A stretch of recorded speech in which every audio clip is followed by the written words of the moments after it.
Now this is my Canyon Stoic 2. I got this bike about 3 weeks ago now, and I've been riding it quite a bit since I got it. I want to make this review for anyone who's considering buying this bike. I'll try to do my best to give you my impressions of the bike, talk a little bit about the way it rides, the components on the bike, and the geometry of this bike. So there are a few reasons why I chose a Stoic. One of them is the geometry.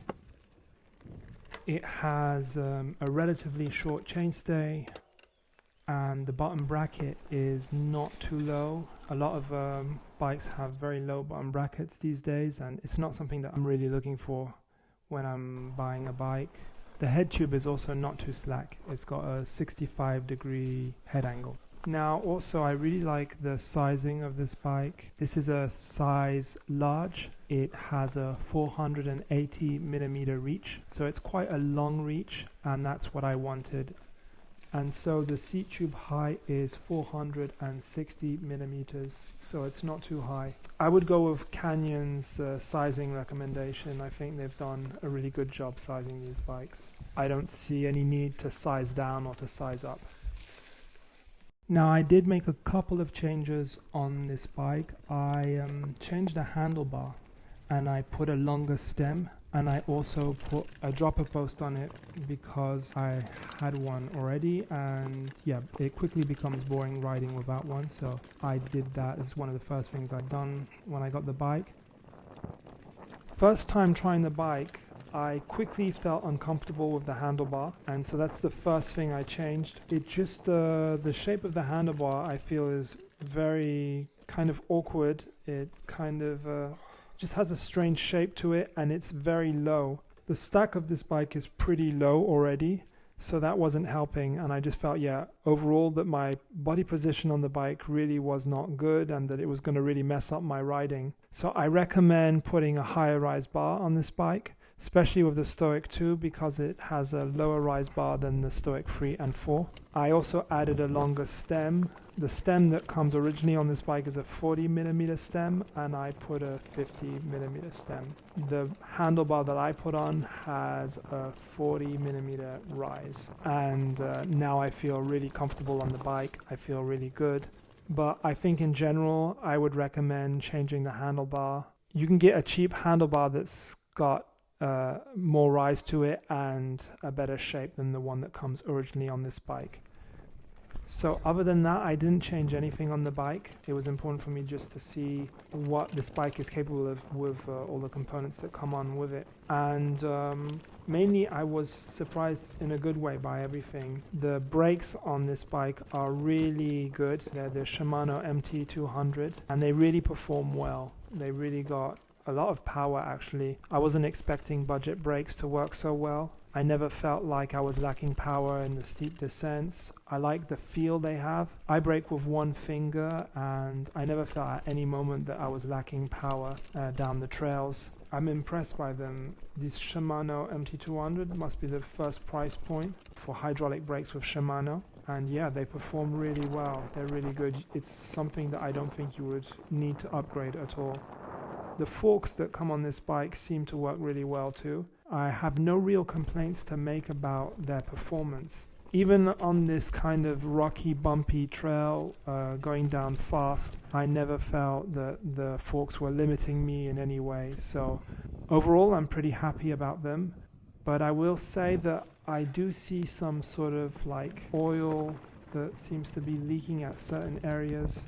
So I'm not sure really what that means. I'm not a specialist with forks, and in my opinion, if you go too hard with these forks and yeah, you push them too much on gnarly, rough trails, I think that over time they're probably not made for that, and that you'll probably end up having problems. The quality is definitely probably not the same as higher end forks. With time, durability, I'm not sure, is going to last if you're into really aggressive riding. I really don't have much to say about the drivetrain other than it works very well. I didn't have any problems with it. The chain never dropped off. It's a 10-speed at the back, and I feel that that's just as much gears as you need. I never felt that I was lacking any gears even in the steep climbs. So I'd say it's very good. I don't see any real reason you would need to upgrade the drivetrain. So I should talk a bit about the handling of this bike, because that's probably the most important part of riding a mountain bike. I actually really am enjoying riding this bike. It's my first 29er. All my other bikes they all had 27.5-inch wheels, and I always felt that that was probably the best bike for me because it would be more playful, more easy to move around. But actually on the trails, this 29er I find is quite nimble. Also for like cornering, able to corner a lot better with this bike than my RSD middle child that has 27.5-inch wheels. I just feel like even on tighter corners, I'm able to more corner with the rear end at higher speeds with this bike, and so that's such an important part of riding a bike.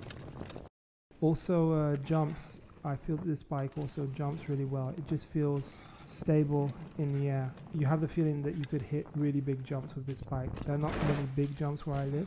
It's something that I'll be curious to try out in the future, just to try out bigger jumps and see how this bike handles. But I have a feeling that this bike is very comfortable in the air.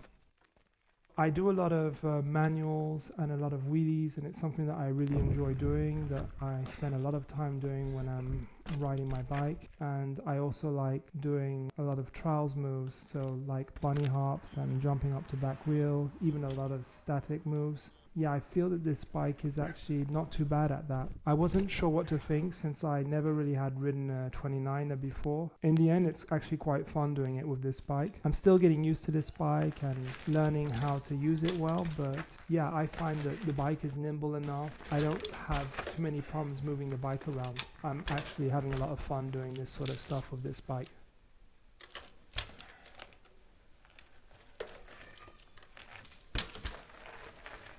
To sum it up, I do believe that the Stoic 2 is a great deal. You're getting an aggressive hardtail with modern geometry. The frame is a real good frame. It's got great geometry. I think it's a frame that's well worth upgrading.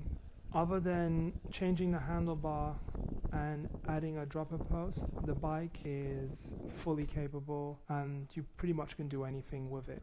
I really like this bike. I really enjoy riding it, so I can only recommend getting it. It is worth considering the Stoic 3. It's just a bit more expensive, but it does come with a dropper post, and most probably the fork that comes on the Stoic 3 is a better quality. I forgot to mention that I am 6'2", which is 188 centimeters, and yeah, the frame is a size large. Now I will be making a lot of upgrades on this bike, and so I'll do a follow-up video to see the comparison of how the bike rides, see how much lighter I can get it to be, because the bike is a bit heavy, even though I don't really notice the weight going down the trails or even up the climbs. Whenever I do bunny hops or just any sort of trials moves, that's really when you feel the weight of the bike. And so it would be nice with the upgrades to see if I can get it a bit lighter. It'll feel just that much easier doing those kind of moves with this bike.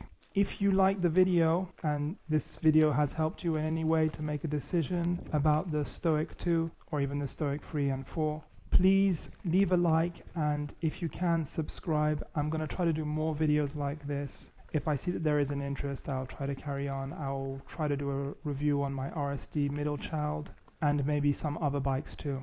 And so hopefully see you on the next one.